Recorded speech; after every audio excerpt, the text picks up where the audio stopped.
Casimero dahil tumimbang ito ng 127 so nung nakaraang laban nila.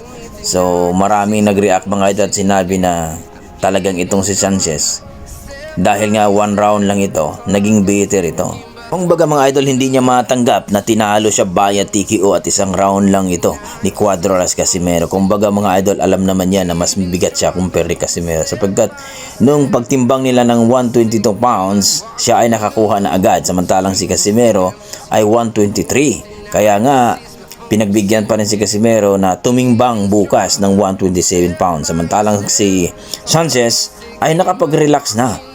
No, kumain na ng marami samantalang si Casimero ay talagang pigil at hindi talaga nakakain ng maayos sapagkat kinabukasan may timbang pa siya ng 127 pounds. So ang mga sasabi ng mga boxing fans, bitter at hindi matanggap ni Saul Sanchez ang kanyang pagkatalo. Sa kabila